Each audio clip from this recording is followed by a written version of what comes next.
Are you keeping your negotiations all tidy? My name's Sean Larson, real estate broker, and that's what we're going to talk about today. In most home sales and purchases, there is some sort of negotiation.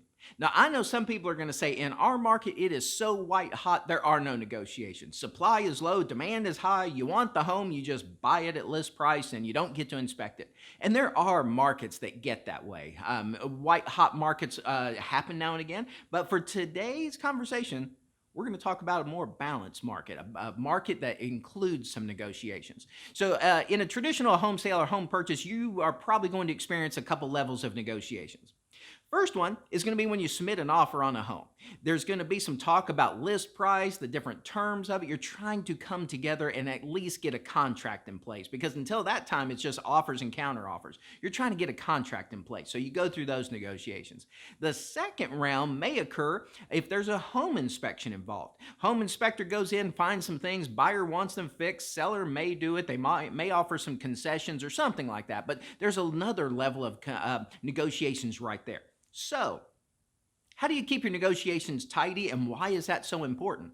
I'll tell you exactly why that's important. In my experience, I find that if negotiations go back and forth between buyer and seller more than about 2 to 3 times, there is a whole change in mindset to the whole transaction.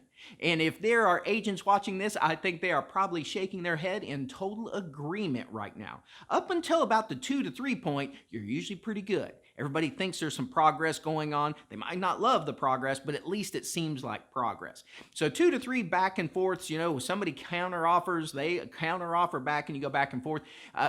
It seems like things are moving. About 2 or 3 of those, though, there's a shift in mindset. The seller will then start thinking, well, I don't think the buyer really wants the home. And the buyer thinks, I don't think they really want to sell the home. Because what happens is about that point, people stop losing sight of what they're getting, and they start focusing on what they're not getting.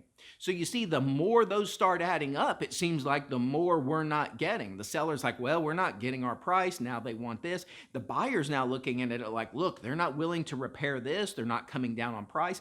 So each party starts focusing on what they're not getting rather than what they are getting. So the reason to keep your negotiations nice and tidy and concise is to prevent that from happening.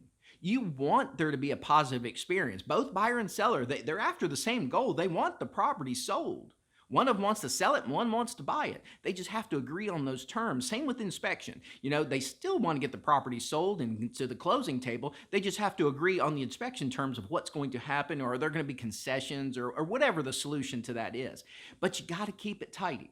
Remember, these are people you're dealing with. And I know people just think they have the wizardry of negotiations down, and they like to try to play these mind games, and they watch the TV show and they're like, well, this is how they did it there. I like to make the other side sweat, so let's wait till the last minute. Let's pressure them. Let's see if we can counter offer 10 more times. No. That only adds stress to the entire process. Everybody comes out grumpy on the other side. Chances are really high the whole thing fell apart. Somebody probably terminated it because they got very frustrated. So no matter what TV show you watch and you think that's it, or no matter if you think you're a master at negotiation and you just want to kind of pressure the other side, you want to wait till the last minute to respond, and whatever games are in your playbook, chances are high that that's not good. No. If you keep people on pleasant terms and moving forward, that's what gets deals done. So my recommendation is always keep your negotiations tidy. Keep them nice and concise. Don't try to nickel dime it through 10 counter offers.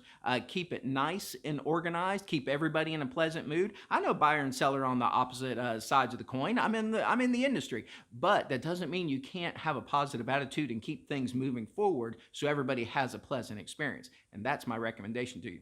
Keep your negotiations nice and tidy. My name again is Sean Larson, real estate broker. If I can help you out with absolutely anything, you reach out to me and I'll take great care of you. Have a super day.